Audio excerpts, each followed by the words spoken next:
and welcome, lovely Micheline, to another episode Hi, of Erongo Irene. Talk. Thank How are you. Thank you for having me. And welcome. I am well. How are you? I'm doing well. So welcome to our viewers, Micheline. I think you're very excited to tell them who we're chatting to today.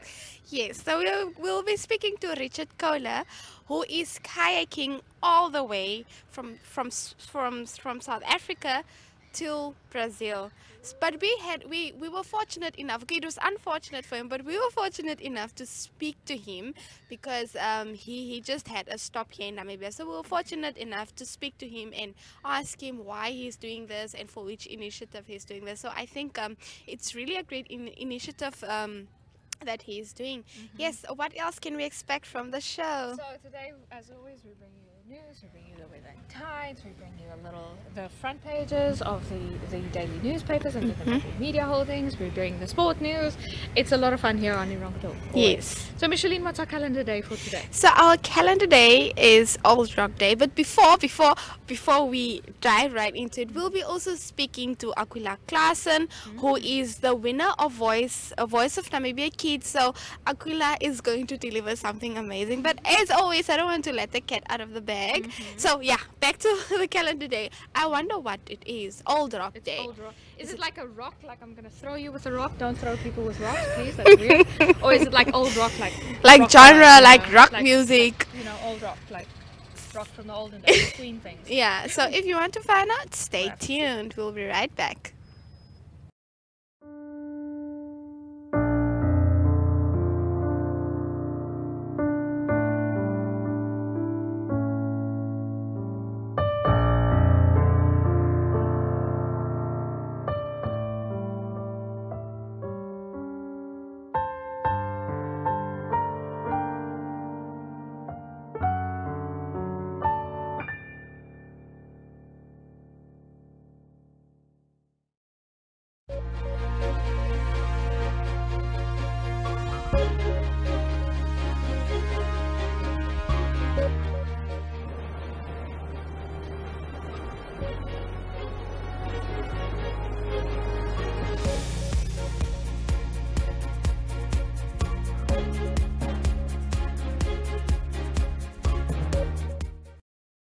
And now we bring you some of the local news here from the Erongo region, and we're joining you today from the Walfish Bay waterfront.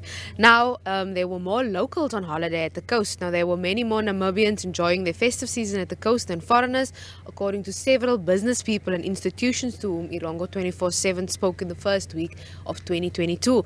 Now, one of the main indicators of holiday business traffic are the major shopping malls, one being the Plaza Meer waterfront mall at Swakopmund. Now, the popular rashcams in and around Swakopmund had mixed feelings regarding business, but again, locals dominated the scene. Now, according to the Swakopmund Municipal Bungalow Manager, Zaldine Isaacs, then 190 units were fully booked out for the first 2 weeks from Christmas to New Year. There were only 2 days that occupation levels dropped, and this was due to the transition from the Christmas crowd to the New Year's crowd, she said. Now, she also said that 100% of those occupying the 190 bungalows were from Namibia and mostly from Windhoek. Now, secondly, Madeleine van der Merwe of Walfish Bay had a very traumatic experience on New Year's Eve when a flare landed on a house's roof and nearly destroyed a swimming pool pipes.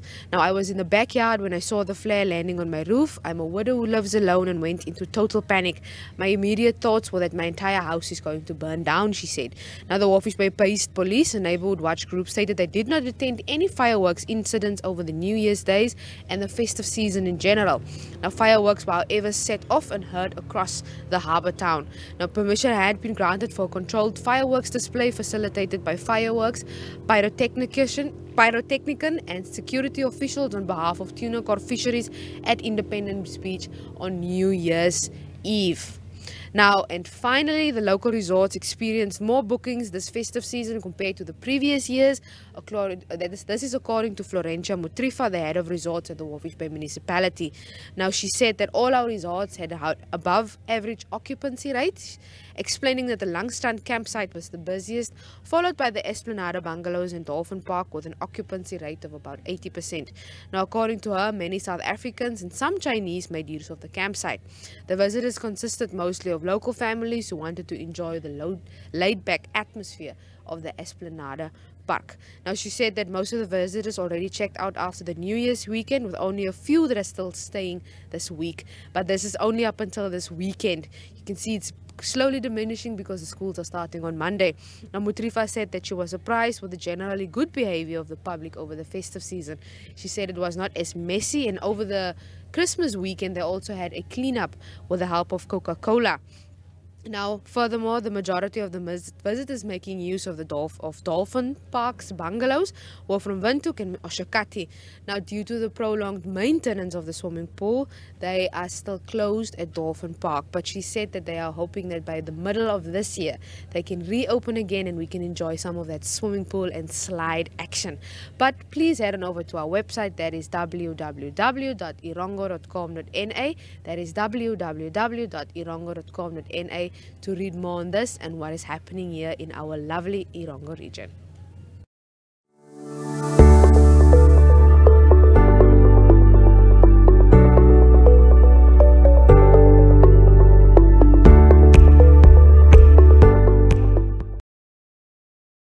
And now it is time for our front page news. So today we're going to kick off with the Allgemeine Zeitung. We've been putting them last this whole festive season and they just don't deserve it. So above the fold here on the front page of the Allgemeine Zeitung, we have an African dream volunteering with desert elephants. So this is an article about how the Elephant Human Relations Aid, also known as ERA, utilizes voluntourism in keeping their organization alive. And then below the fold here we have a nice juicy story about the oil industry, but you'll have to go read that one yourself. The German's a bit complex for me. And here in the bottom right corner we have a little story about the combat mine. But the Republikein expands here on it as well in their main story. So in Afrikaans, Combat produseer weer koper. Volle produksie van 30,000 ton per maand is glo net 3 maande weg. Right, okay, to kry ek. Die Combat kopermyn is weer in produksie en die eerste koperkonsentraat sedert 2008 is op 30 Desember 2020 vervaardig, net voor die 31 Desember teikendatum. En ten spyte van vertragings in die verskeping van toerusting weens die pandemie. Volgens Trigon Materials se bestuurder vir mynbouondersteuning, meneer Sam Januarie, was dit 'n mylpaal. Dit is belovend dat die aanleg nou op die vervaardiging van konsentraat volgens bepaalde spesifikasies kan fokus. And above the fold here we have a nice photo. Manne glimlag breed na virus se stok in hul wiel. Micheline, how's the Namibian Sun looking? So for the Namibian Sun we have the leading article, Kati ecstatic as Combat resumes production. Now the founding shareholder of the current ownership of the mine says it is now the government's turn to invest in infrastructure at the mining settlement. Businessman Knowledge Kati, who owns 10% in Combat Mine through his company Havana Investments, has expressed delight that the mine produced its first copper concentrate last week, paving the way for creating 300 jobs. I think that's a good one, Irene. Here's also a nice picture of the Kati and Epangolo own a combined 20% in the mine, a picture of the mine. Moving on here, just below we have an article all the way from Rundu written by Kenya Gambowe. Rape accused social worker suspended without pay. Now a 42-year-old social worker from Kurenkuru accused of raping and impregnating a 16-year-old girl has been suspended without pay. If you want to read more about it, please grab a copy of the Namibian Sun or hop onto their website. The last story here, just on the right columns, on the right side, we have an article written by Jemima Bekes. Kunene salary delays, NAPU approaches court. Now the Namibia Public Workers Union has approached the High Court with an urgent application to order the Kunene Regional Council to pay out the December salaries of its staff following a tit-for-tat battle over the council's reappointment of Chief Regional Officer George Kamsep, pardon me. The union claims urgency based on the fact that this issue affects workers and their families, including school-going children whose right to education are undermined. So if you want to read more of the stories, full stories, grab a copy or visit their website.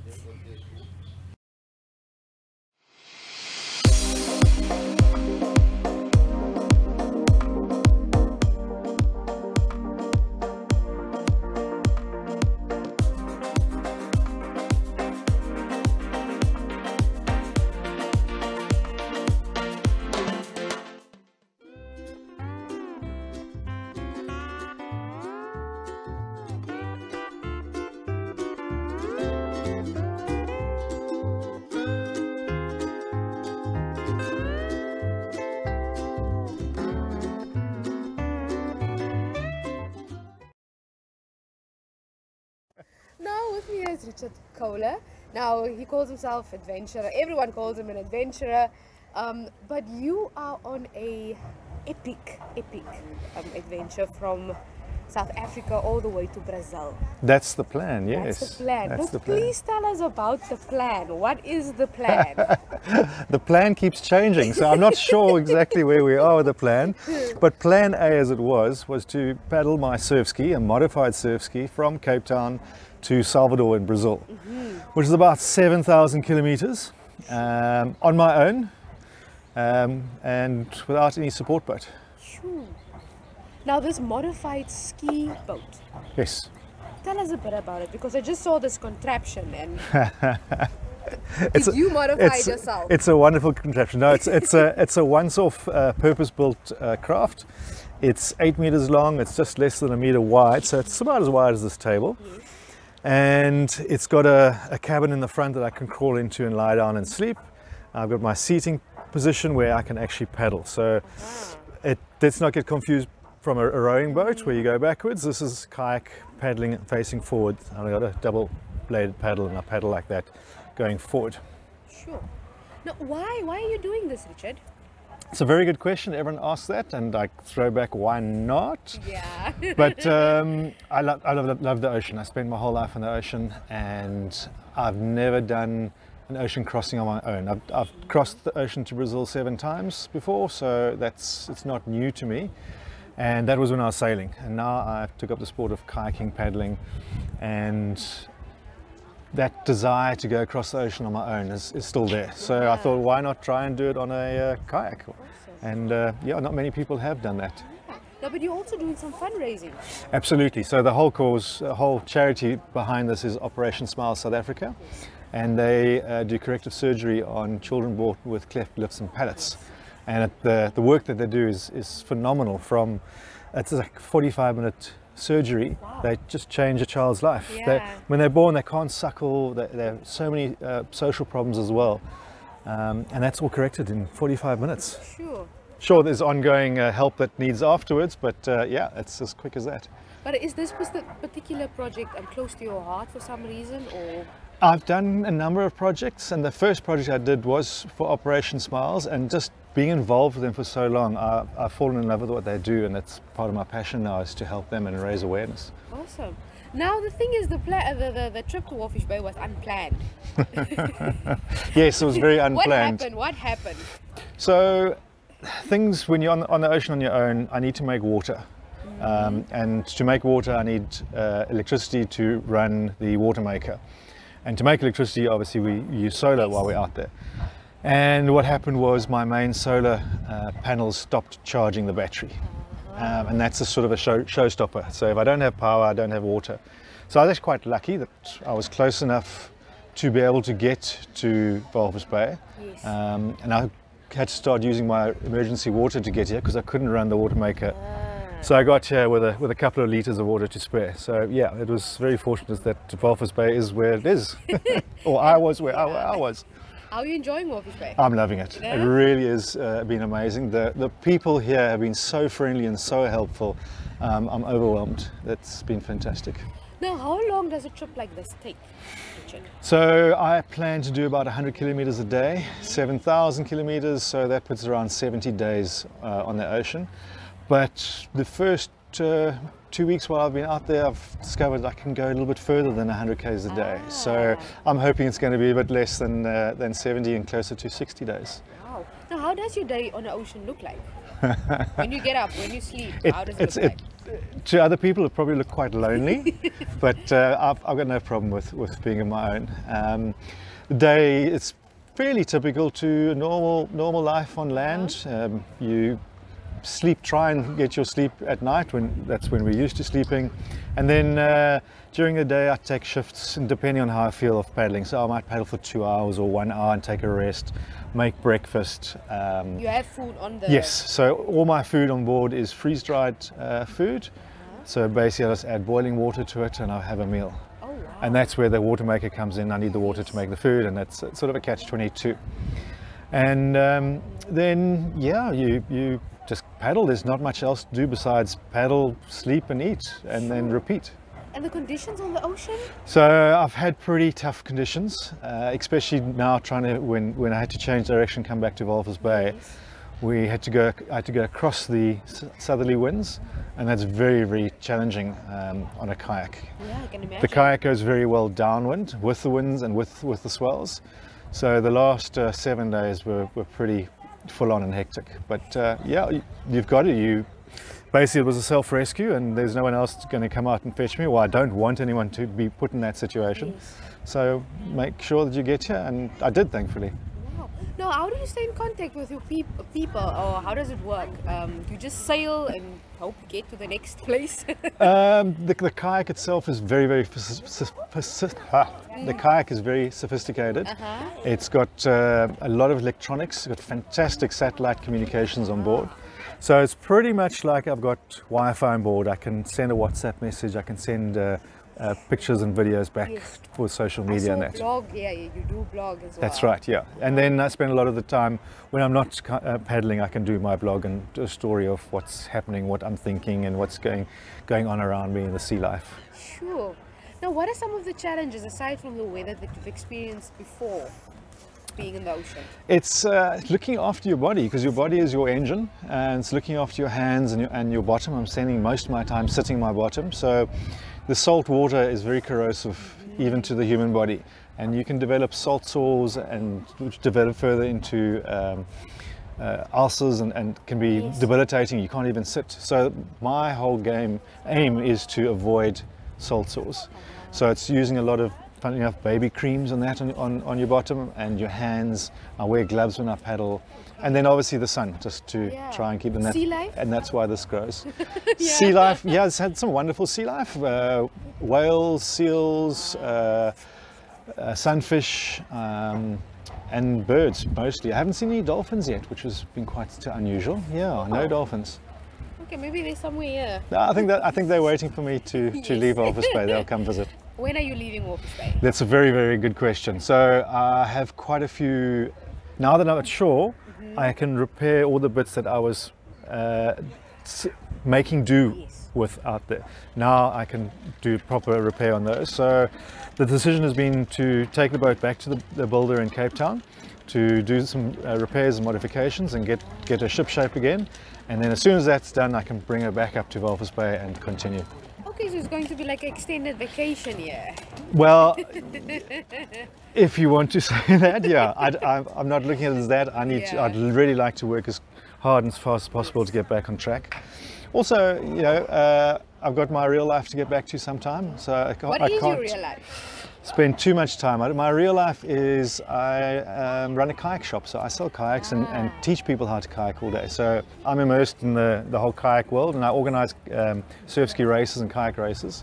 So that's pretty much what I do now. It's just everything related to kayaks. It's wonderful. Yeah. So how long have you been kayaking? I started in 2000, so I was quite a late starter. And yeah, I've done very well in it. I've managed to compete internationally in it. Nice. And yeah, now I'm just plodding along across the ocean. Yeah, no, this is awesome. Now, Richard, what is your message? You know, COVID came. I think a lot of the people's spirits were dampened, you know. But then we get people like you that goes on these epic adventures. What message do you have for our people? I think my message to everyone is life is meant to be an adventure, but it doesn't have to be an adventure like I'm doing, going across the ocean. Do things, you can do it in your backyard. You can go and spend a night up in the tent in your backyard. Just something different from the mundane rat run. Go and have a little adventure. It might be just taking the family out to somewhere in the dunes, perhaps, that you haven't been for years. You know, I live in Cape Town, and I don't know when last I went up Table Mountain. Sure. And isn't that crazy? Yeah, exactly. Sure, I'm busy doing other things, but you go back and you, well, why not? It's right there. So get out of your comfort zone, go and have an adventure, and live your life properly. Awesome. No, thank you. I think that's an awesome New Year's message as well. Thank you so much, Richard. Yeah, it's my pleasure.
now time for your sports. Here at the back page of the Namibian Sun, we have a leading article by Jackson Kauraiza. Will football start this year? FIFA confirmed its visit to Namibia at a time when Namibian football faces an uphill battle, and it remains to be seen where the league football will be played given the infighting and coronavirus challenges. Football pundits in the country hope and wish that FIFA's visit next week could bring unity to Namibian football that will eventually lead to the start of the league. Irene, I think I'm hoping and praying that they come to a stable conclusion so that we can see some teams competing again on the pitch. Yeah. Don't you think? I think especially football is now providing sort of a way out for a lot of disadvantaged children, and I think this is a very early sign in any union, in any sport that is taking itself to a professional level, is that there is going to be fighting. But I think for the sake of the athletes, that they could provide with a life and a decent life in terms of them playing for clubs and playing for teams, I think it's important that they sort out Yeah, no, definitely, their because it's not just them being affected, but it's the players at large. and it's the next generation Definitely. as well. And I think recently when we were just at the Christmas Cup, we could see the hunger that these kids actually want to play. Absolutely. So they were really excited when or during the Christmas Cup. So here's to hoping that the love for the sport will come. Definitely. Moving on, just here below we have an article by Nampa, provided by Nampa. Nampa Athletics Training Camp concludes today. Now the 29th edition of the Marathon Sugar Quinton Steel Bottas Athletics Training Camp, which kicked off in Windhoek on Tuesday, will conclude today. The camp saw over 120 athletes and 43 level 1 coaches in attendance. Now just more information, these coaches were spread right across from the world. So we saw coaches from USA. We also had the presence of Hank Botha. So I think these athletes were very privileged to be in the presence of these amazing coaches. Anywho, my stories here are done. Over to the Republican. Okay, so over in the Republican, we have a little bit of rugby news going on with Andrew Pullman writing, NRI wil Griekwas uitnooi. Die komende rugby seisoen is van kritieke belang vir die nasionale span. Verskeie stukkies van die legkaart verg egter aandag om die plaaslike sport op 'n gesonde voet te hou. 'n Vriendskaplike tuis- en wegwedstryd teen die tafellager Griekwas gedurende die eerste helfte van die 2022 seisoen is een van die hoopvolle doelwitte wat die Namibia Rugby Unie bitter graag sal wil bereik. Suid-Afrika se herstrukturering van sy gebruikelike seisoen deurdat sy provinsiale unies so vroeg in Januarie maand reeds in Verenigde Rugby Kampioenskappe en die Karibebeker slaags raak, dien vir die buurland Namibia ook as 'n ernstige wekroep dat die professionele spel al verder wegbeweeg van die ou plaaslike amateur gewoonte. But you can read more on this on the back page of the Namibian Sun and Republican today, so be sure to grab your copy.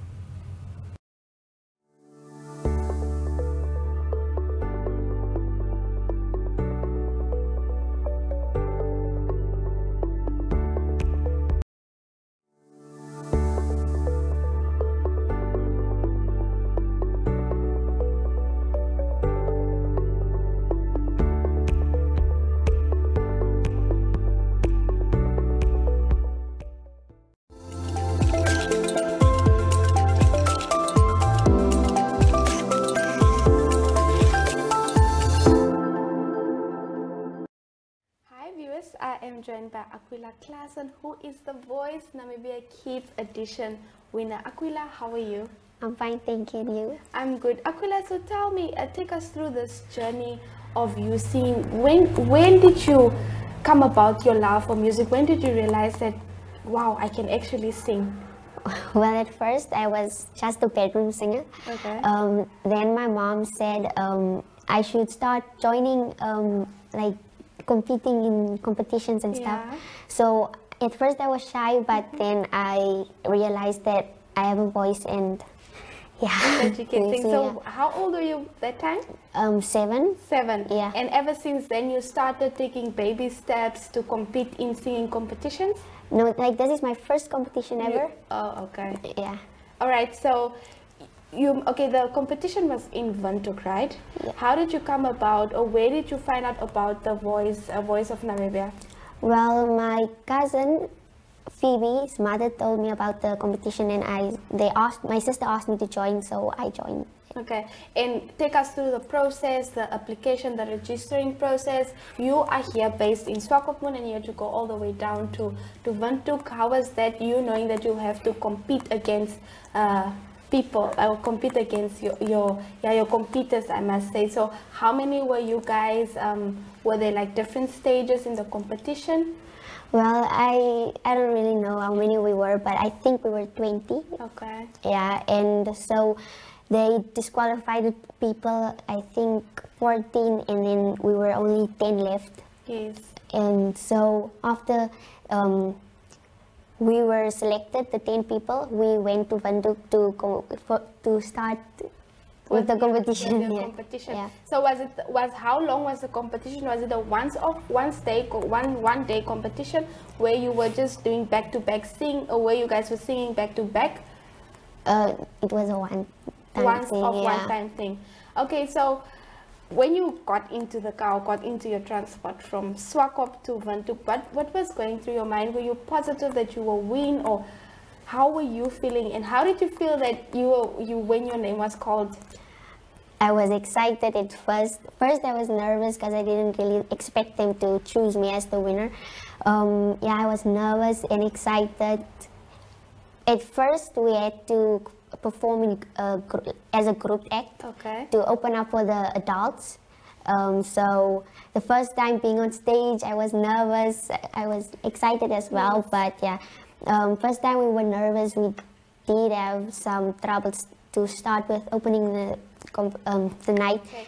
So tell us about your training sessions. Did you have a vocal instructor? How did you prepare for this competition? I know that you guys usually have a do, re, mi, so, fa, la. Oh yeah, I don't know any of that. So I don't have a voice coach at all. I just practiced on my own. My mom helped me and that stuff. Yeah. So is your mom also into music? Yeah, she is singing, but I cannot. Okay, so but how did you said you prepared individually for this? How did you prepare? In what genres did you choose to prepare for the competition? Well, I don't really know. So you were just singing daily to prepare yourself towards the competition? Yeah. All right. So Aquila, you are a singer now, and I'm sure you have people that you look up to in the music industry, your role models and so forth. So can you tell me who inspires you when it comes to the music industry? Well, my cousins, they like Monique. She's not my cousin. She's my brother-in-law's sister. Okay. So I saw her the first time she sang for me. I was like very inspired because she was nervous and all that. So I got my inspiration from her, and also from my other cousins and my mom's cousin. Yeah, she's also sings. So I got inspired by them. Okay, and let's take it a bit international. Who do you look up to when it's international, and what type of genre do you like singing? Is it gospel? Yeah. Yeah, gospel. Yes. So gospel, anything? Is it anything gospel? Like, is it the Benjamin Dube, the likes of Benjamin Dube, or is it the Hillsong type of? Yeah, gospel? Hillsongs. Okay. Yeah. All right. So any message to aspiring singers? I mean, you're very young, and I must say congratulations for walking away with this big prize. Any message to the people that are still in their shells that would like to come out and just take a huge step like you did? Yeah. So I just want to say thank you for all my supporters and all that. I just want to say don't be shy, because you can't be. Yes, you can just, as you see. Aquila is really excited, guys. She does not have words at all. So what prize did you walk away with? So they gave me a boombox and. Oh, nice. Yeah, and a $3,000 photo shoot with my family and all that, and 2 nights at the guest house. Have you gone already since we're in the festive season? Have you gone already? Not really. I'm still thinking about it. Okay. All right, so Aquila, thank you so much for joining us. Are you looking forward to joining again the competition next year? Yeah, I am. So you're gonna be better and greater Yeah. for the next competition. So thank you so much for joining us, Aquila. Aquila will deliver to us a song, one of the songs that she likes. So thank you. You took my heart and gave it a home. We made it through the aching parts, and I gave you my soul. Oh, we tried to kill the pain and heal these scars, but now love has had its say, and we're moving apart. We're chasing time, we gotta find peace of mind and understand that, baby, we never can. Oh, you call me out upon the waters, the great unknown, where our feet may fail, and there I find you in the mystery. In oceans deep, my faith will stand. So I will call upon your name, Jesus, and keep my eyes above the waves. When oceans rise, my soul rests in your embrace. For I am yours, and you are mine.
Micheline. Hi Otis, how are you? I'm good. How are you doing? I'm very well. Yeah.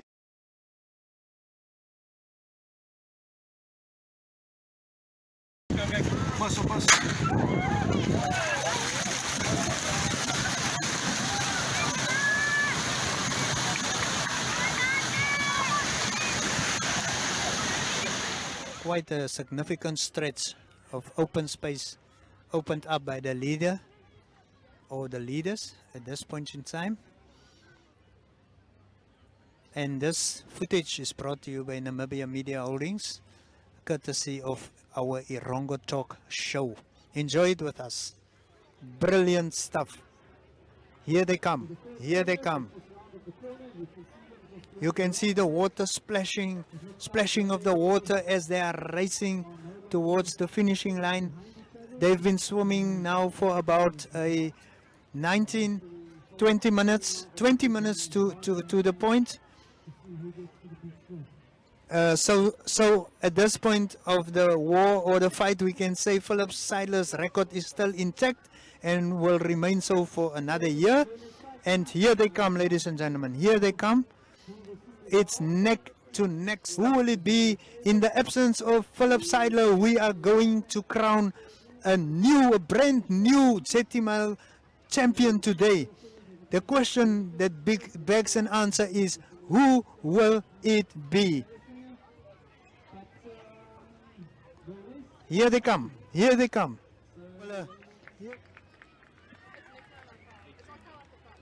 Here they come.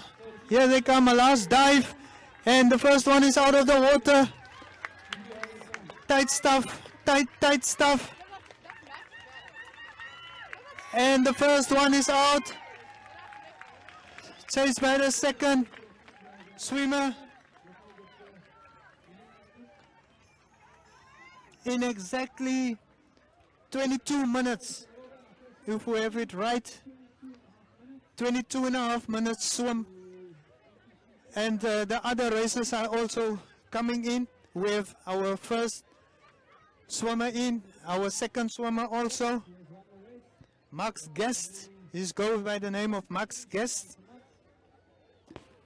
Max Betts, ons is met Max Betts. Hoe gaan het, man? Nee, goed, dank en self. Yes, it's amazing, man. Hoe het jy dit gedoen? Well, ek het net die hele tyd agter Nico geswem en dan van daarvoor af het ek dan Ja, ons het net vele verby dopgehou. Hier by die jetty verby het jy begin move. Ja. Hoe sê mense, soos 'n duikboot. Ja. Ja, so is dit die eerste keer wat jy swem? Doen jy dit gereeld? Nee, ek het nou die laaste paar jaar het ek dit al gedoen. En nou die jaar was Philip nie daar nie, so toe het die ander mense 'n kans weer gehad. Was dit 'n aansporing vir jou die feit dat Philip hier by was hierdie keer hier? 'n Bietjie ja. Ja, sê. Jou tyd was so 22 minute 30 sekondes. Is jy tevrede met dit? Ja nee, ek is eintlik reeds tevrede met dit, ja. Ja, sê. Ja, sê. Ja. Wat gaan jy nou hierna doen? Hierna ek weet iets lekker eet. Iets lekker eet. Ja. Wel verdiend, man, en dankie dat jy tyd Dankie. geneem het om met ons te gesels. Geen probleem. Dankie. Dankie. How are you doing, man? I'm very tired. I gave everything, but I believe you, brother. I believe you. You led from the onset, yeah, but then at the jetty, Max had some oomph, and he came past you. yeah. What was your strategy in this race?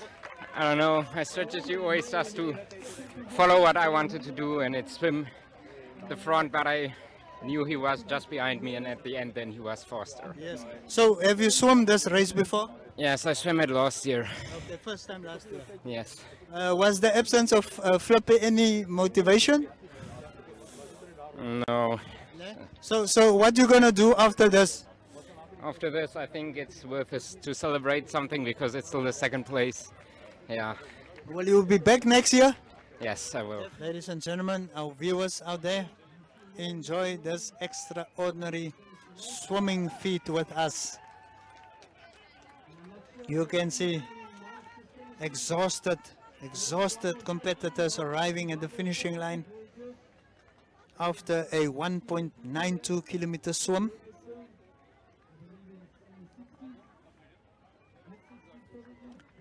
And I must mention that they started swimming at 3:30, and half an hour later they are arriving in droves now. I must say that the weather played beautifully along, nice and sunny weather, no wind out there. The drone showing us that there were not big swells, and despite that, these swimmers did exceptionally well. I'm with Mali Smalley, the winner of the female section. Yes. How did it go? It was pretty rough. I mean, coming towards the jetty was pretty smooth, pretty nice, not many people, it was nice. But from the jetty to about the rocks, the rocks never came and the waves started getting bumpy and you just don't get a bit lost. But it was nice at the end. The struggle is swimming here and then running up the sand. I think that's the worst bit. So did you come to this race with a plan, and what was your plan? I've swum this race for the last 8 years and up and down. It's been, this place, that place. And this year I was the fittest I've ever been. I've been training my whole life. So I figured let's just give it a go and see what happens. First podium finish. First female, yes. First female. Yes, I think I was 6th or 5th overall, yeah. So tell me, what does it take to compete at this level? Well, I've been swimming 20 years. I recently got into open water and I'm just developing the technique as I go, and just training every day and having the right mindset is how you have to do it. Training every day of your life. Yeah, every day, yeah. Swimming is a way of life for you. Basically, without the water, I'm nothing. So tell me, what are you going to do after this? I don't know, I'm just going to continue my swimming career. I think my goal is to try and get to the Olympics in 2024 for indoor swimming. But we'll see when that road comes. Are you coastal based? No, I'm from Windhoek, but I'm in the States currently studying. Okay, what are you studying for? I'm studying my master's in business administration. Oh, wow. Yes. So you're going to go boast about... Yeah, just a little bit. Okay, well done. Thank you so much. Keep it going. Thank you. Wonderful. Jammer. But the rest of the swimmers are still coming in, heading to the finishing line. It takes determination to swim 1.92 kilometers in less than half an hour, and we can really see it has been done here today. The canoes are also appearing on the horizon, so that means the last ones are heading to the finishing point.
Mia, Maya, ons het vanoggend gesels. Yeah.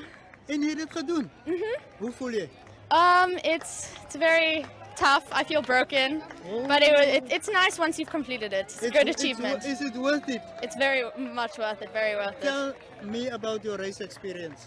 To the jetty, I felt horrible. I thought I was so far behind. I thought it was horrible. And it was such a slow race till then. But once I came around the jetty, everything picked up, and I just picked up my pace, caught a few of my opponents, and managed to take them around the rocks here. So we spoke about the conditions. Yeah. Early in the day. Yes. How did things play out? They weren't my ideal conditions, but they were. If I had to choose anything else other than my favorite conditions, this would be great. It was nice and flat. Felt like I was swimming in a pool or a lake. It was wonderful conditions. Will you be back next year? I will always be back for this event. Okay, so what's next? I'm not sure. I'm training to go to SA Juniors, and I hope to make it to Junior World Champs one day. But till then, it's just training, doing the galas, coming to events like these, and what's your immediate plans right after this? just train. Yeah? Train. Even when you leave this venue now? Even when I leave. Oh, right after this. Yeah. Oh, okay. I think I'll go spend time with my friends after prize giving and just enjoy the rest of my day. It's well done. Nice chatting to you. The junior winner, we brought to you a chat with Max Betts and Melanie Smalley.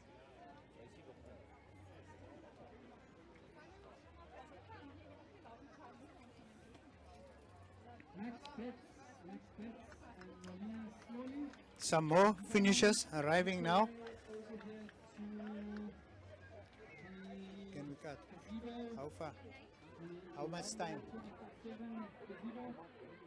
Okay, we'll wait for the last one.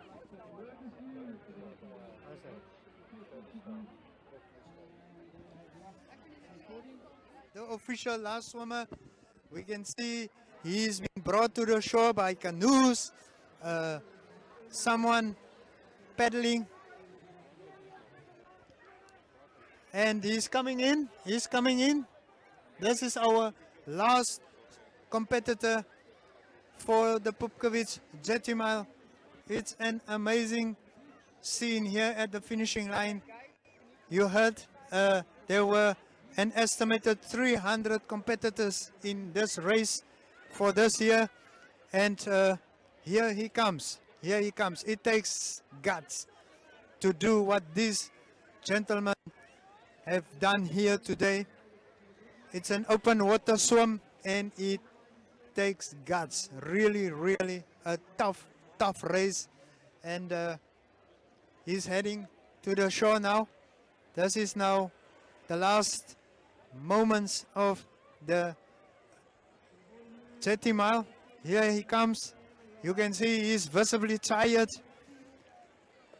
He's taking a break, rest, and there he starts again. So close and yet so far. I wonder what's going on in his mind at this point of the race. This is not just physically tiring, it's mentally tiring, because you have to keep on pushing yourself, pushing your mind, getting yourself focused. Yes. And here he comes, and obviously the back markers, you can see the canoes and that supporting him. Yes. What a wonderful event. Yes, and here comes this gentleman. We've been waiting for him. He's been receiving a round of applause. Here he comes, thumbs up from him. This is the moment we've been waiting for, the final swimmer arriving at the finishing line. We're going to take him in. He takes a plunge. He's been helped, and here he comes. Here he comes. Here he comes. Here he comes. How are you doing? I'm surviving. We need to finish the race. Come, we need to finish. Let's push, let's push, let's push. We are going to push. We are going to help you.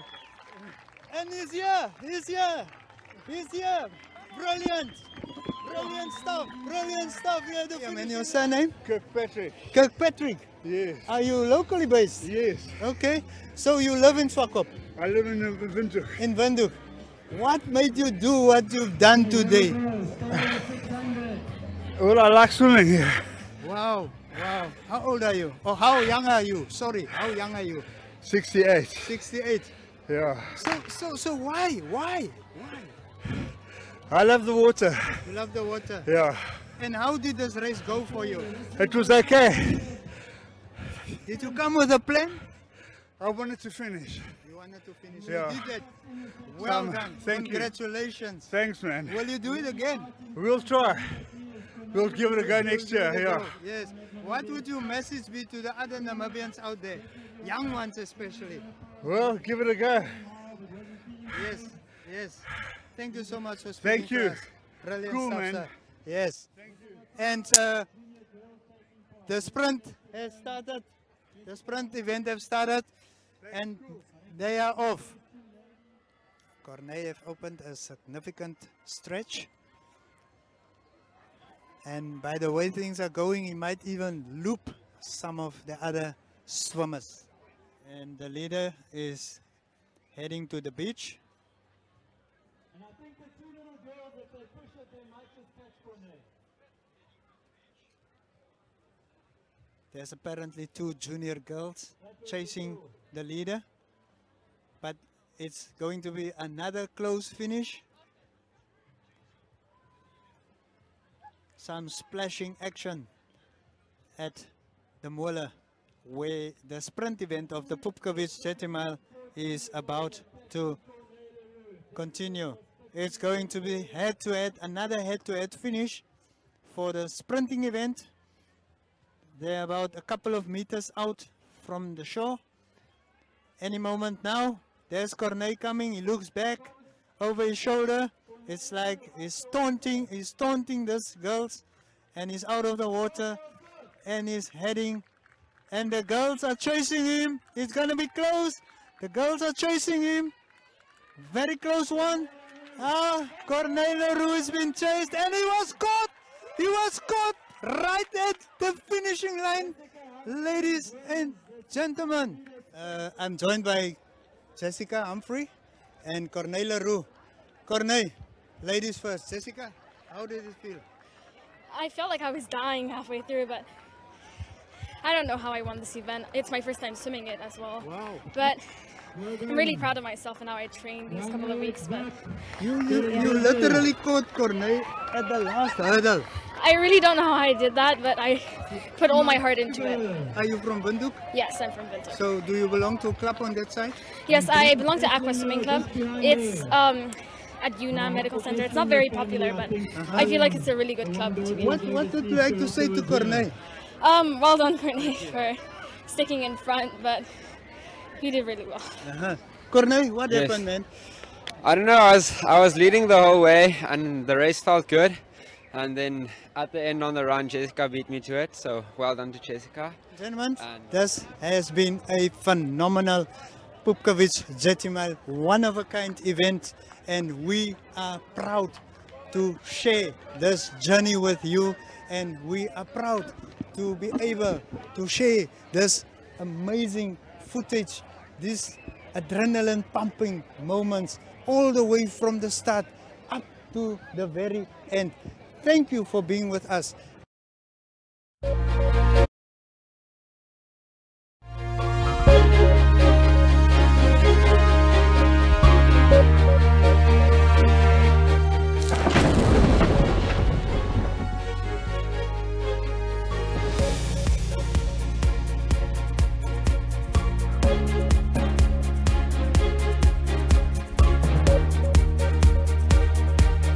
And now it is time for our weather, and I'm joined here by my lovely co-host, Miss Michelina Vatises. So over in Walvis Bay, we expect a maximum temperature of 21 degrees Celsius for today, with a minimum of 13 degrees Celsius and a maximum of 21 degrees Celsius for tomorrow.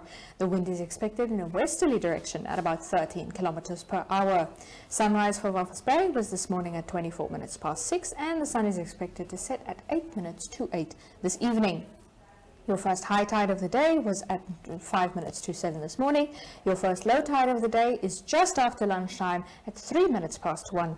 Your last high tide of the day is at 13 minutes past 7. And your last low tide of the day is tomorrow morning at 6 minutes past 1. Micheline, how are things in sunny Swakopmund? So for Swakopmund, the sun was out 24 minutes past 6 and will set 8 minutes to 8. Swakopmund will experience a maximum of 19 degrees Celsius, with a minimum of 15 and a maximum of 20 degrees Celsius predicted for tomorrow. A west wind will prevail with a speed of 11 kilometers per hour. Now for the fishes, the first high tide was 7 minutes to 7 in the morning, whereas you still have a chance. Now later today, the second high tide will be 11 minutes past 7.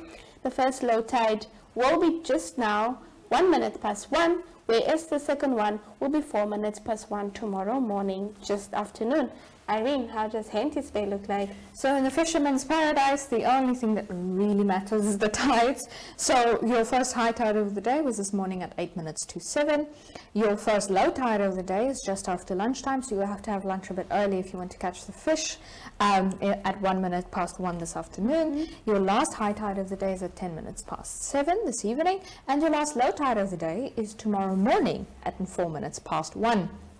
Henties Bay expects a maximum temperature of 20 degrees Celsius for today, with a minimum of 15 degrees Celsius and a maximum of 20 degrees Celsius for tomorrow. The wind is expected in a southwesterly direction at about 9 kilometers per hour. Sunrise was this morning at 26 minutes past 6, and sunset is expected at 8 minutes to 8. Micheline, we are moving a bit inland, I believe. That's correct, Irene. So for Arandis, the sun was out 23 minutes past 6 and will set 10 minutes to 8 later today. Arandis will experience a maximum of 28 degrees Celsius, with a minimum of 12 and a maximum of 29 degrees Celsius predicted for tomorrow. A west wind will prevail with a speed of 13 kilometers per hour. Moving on to Usakos. Over in Usakos, we expect a maximum temperature of 38 degrees Celsius for today, with a minimum of 15 degrees Celsius and a maximum of 38 degrees Celsius for tomorrow. The wind is expected in a southwesterly direction at about 11 kilometers per hour. Sunrise was at 22 minutes past 6 this morning, and sunset is expected at 14 minutes to 8 this evening. Micheline, hoe lyk dit aan die kant? So for Karibab, the sun was out 21 minutes past 6 and will set 16 minutes to 8 later today. Karibab is hot. It's experiencing a maximum of 37 degrees Celsius, with a minimum of 16 and a maximum of 38 degrees Celsius predicted for tomorrow. A southwest wind will prevail with a speed of 11 kilometers per hour. And how does Omaruru look like, Irene? Last but certainly not the least, Omaruru wins the heat competition, I think, over December. A maximum of 38 degrees Celsius expected for today, with a maximum of, get this, 39 degrees for tomorrow. A minimum of 17 degrees Celsius expected tomorrow. The wind is expected to prevail in a south-southwesterly direction at about 11 kilometers per hour. Sunrise was this morning at 21 minutes past 6, and sunset is expected at 16 minutes to 8. This evening, and I think that concludes our weather for today. Yes, and for this season, I must say, Erongo Talk is going to have some time to rest for 2 weeks. So we'll miss you, but we'll be back after 2 weeks. Thank you so much for joining us for our last weather report for today. Unfortunately, that brings us to the end of today's episode of Erongo Talk, but I must say the reason why you're seeing all three of our lovely faces is we just want to say bye for the next 2 weeks because Erongo Talk is going on a break. Yes, we are going on a break, but we'll still be active, we'll still interact with you as always, and that brings me to the next point, that if you want to send your footage or you want to share news with us, you can contact us. We are Erongo 24/7. Yes. So you can contact us on 0811 7040. I repeat, 0811 7040. Now, Irene, where else can we get Erongo 24/7? On our website at www.erongo.com.na. That's www.erongo.com.na for all the latest that's happening in the Erongo region. And then we also have a social media footprint. So check us out on Facebook, check us out on Instagram, check us out on Twitter. We are where you are. Yes. That's So, correct. Please keep an eye on our socials, but it's going to be a bit quiet. But like I said, we're going on a well-deserved break for about 2 weeks. We'll be back on the 24th of January, but you can head on over to all Namibia Media Holdings, other social media platforms, Republika, Namibian Sun, Algemene, Windhoek Express. You can also visit our TV channel at oneup2.com, because although we've been keeping you company for the festive season, the rest of the shows are now going to continue. Definitely. So, until then, it is a Goodbye. Goodbye. We'll see you again. Please stay safe.